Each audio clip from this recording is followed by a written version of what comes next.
ಮಾನ್ಯ ಸಿದ್ದರಾಮಯ್ಯನವರು ರಾಜೀನಾಮೆ ಕೊಟ್ಟರು, ಇನ್ನು ಹೊಸ ಕ್ಯಾಬಿನೆಟ್ ಆಗಬೇಕು. ಅಂದ್ರೆ ಡಿ ಕೆ ಶಿವಕುಮಾರ್ ಅವ್ರಿಗೆ ಪಟ್ಟಾಭಿಷೇಕ ಆಗಬೇಕು. ಅದು ಬುಧವಾರ ಆಗುತ್ತೆ ಅಂತೇಳಿ ಹೇಳಕತ್ತಾರೆ. ಆದರೆ ಡಿ ಕೆ ಶಿವಕುಮಾರ್ರಿಗೆ ಒಂದು ಸಮಸ್ಯೆ ಏನಪ್ಪ ಅಂತಂದ್ರೆ, ಕ್ಯಾಬಿನೆಟ್ ಒಳಗೆ ಯಾರ್ಯಾರು ಇರಬೇಕು ಅನ್ನೋದು. ಯಾರಿಗೆ ತೊಗೊಂಡ್ರೆ ಒಳ್ಳೆಯದು, ಯಾರಿಗೆ ತೊಗೊಂಡ್ರೆ ಕೆಟ್ಟದ್ದು. ಡಿ ಕೆ ಶಿವಕುಮಾರ್ನು ಭಾಳ ಇಂಟೆಲಿಜೆಂಟ್ ಅದಾರ. ಕ್ಯಾಬಿನೆಟ್ನ ಎಲ್ಲೆಲ್ಲಿ ಹೆಂಗೆ ಸೆಟ್ ಮಾಡ್ಬೇಕು ಅನ್ನೋದು ಗೊತ್ತಿರ್ತೈತಿ.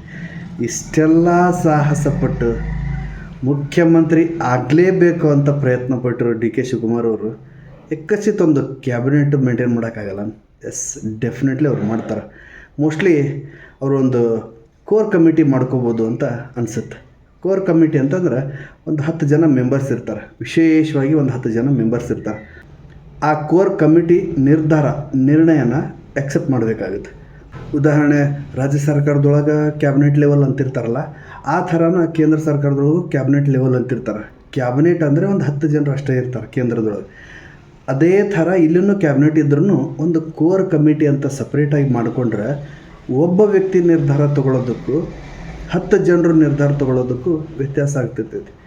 ಈ ಥರ ಅವರು ರಾಜಕಾರಣ ಮಾಡಿದ್ರಂದ್ರೆ ಒನ್ ಆಫ್ ದಿ ಬೆಸ್ಟ್ ಅನ್ಬೋದು. ಸೊ ಡಿ ಕೆ ಶಿವಕುಮಾರ್ ಅವ್ರಿಗೆ ಡೇರಿಂಗ್ ಐತಿ. ಹಗರಣಗಳ ಬಗ್ಗೆ ನಾನು ಮಾತಾಡಿಲ್ಲ. ರಾಜಕಾರಣ ಮಾಡಬೇಕಾದ್ರೆ ಈಗಿನ ಪರಿಸ್ಥಿತಿ ಒಳಗೆ ಇರೋ ಮುಖ್ಯಮಂತ್ರಿಗಳು ತಮ್ಮ ರಾಜೀನಾಮೆಯನ್ನು ಕೊಟ್ಟ ಮೇಲೆ ಆ ಜಾಗದೊಳಗೆ ಯಾರಾದರೂ ಒಬ್ಬರು ಮುಖ್ಯಮಂತ್ರಿಗಳು ಆಗಲೇಬೇಕು. ಅಲ್ಲಿ ಯಾರಾಗ್ತಾರೆ ಅಂತಂದರೆ the one and only D K Shivakumar ಅವರು ಆಗ್ತಾರೆ. ಒಬ್ಬ ವ್ಯಕ್ತಿ ಮುಖ್ಯಮಂತ್ರಿ ಆಗ್ತಾರೆ ಅಂದಮೇಲೆ ಅವರ ಹಿನ್ನೆಲೆ ಇಲ್ಲೇ ಅಪ್ರಸ್ತುತ ಅನ್ನೋ ಒಂದು ಕಾರಣಕ್ಕೆ ಅವರ ಹಿಂದಿನ ಏನಾದರೂ ಹಗರಣಗಳು ಇದ್ದು ಅಂದರೆ ಅದು ಇಲ್ಲೇ ಕನ್ಸಿಡರ್ ಮೇ ಬಿ ಆಗಲಿಕ್ಕಿಲ್ಲ. ಆ್ಯಟ್ ಪ್ರೆಸೆಂಟ್ ಮಾತ್ರ ಮುಖ್ಯಮಂತ್ರಿ ಆಗೋ ವಿಚಾರದೊಳಗೆ ಮಾತ್ರ, ಮುಂದಿಂದು ಮುಂದೆ. ಸೊ ಒಟ್ಟಾರೆಯಾಗಿ ಅವರು ಡೇರಿಂಗ್ ಅದಾರ. ಮತ್ತು ಬಹುಶಃ ಇಲ್ಲೇ ಸ್ವಲ್ಪ ಸೆಕ್ಯುಲರಿಸಮಿಗೆ ಎಫೆಕ್ಟ್ ಆಗ್ಬೋದು ಅಂತ ಅನಿಸುತ್ತೆ. Siddaramaiah purely secularism. ಸಿದ್ದರಾಮಯ್ಯನಂಗೆ ಆಡಳಿತ ಮಾಡೋಕ್ಕಾಗುತ್ತೋ ಇಲ್ಲೋ ಅನ್ನೋದು ರಾಜ್ಯದ ಜನರ ಮುಂದೆ ಒಂದು ಅನುಮಾನ ಇರ್ಬೋದು. ಆಡಳಿತ ಅನ್ನೋದು ಒಂದು ಯಂತ್ರ, ಆ ಯಂತ್ರ ತನ್ನಷ್ಟಕ್ಕೆ ತಾನು ಹೋಗ್ತಿರ್ತೈತಿ. ನಾ ಆಗಲೇ ಹೇಳಿದ್ನಲ್ಲ, ಇಲ್ಲೇ ಸೆಕ್ಯುಲರಿಸಮು ಬಹುಶಃ ಕಾಣಕ್ಕೆ ಆಗಲಿಕ್ಕಿಲ್ಲ. ಡಿ ಕೆ ಶಿವಕುಮಾರ್ ಸೆಕ್ಯುಲರ್ ಅಲ್ಲ.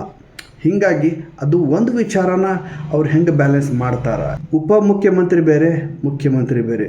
ಮುಖ್ಯಮಂತ್ರಿ ಆಗೋ ಗುಣಲಕ್ಷಣಗಳು ಇರುವವರು ಸೆಕ್ಯುಲರ್ ಕಡೆ ಜಾಸ್ತಿ ಒತ್ತು ಕೊಡಬೇಕಾಗುತ್ತೆ. ನಿಮ್ಮ ಅನಿಸಿಕೆ ಅಭಿಪ್ರಾಯ ತಿಳಿಸ್ರಿ, ಮತ್ತೆ ಸಿಗ್ತೀನಿ.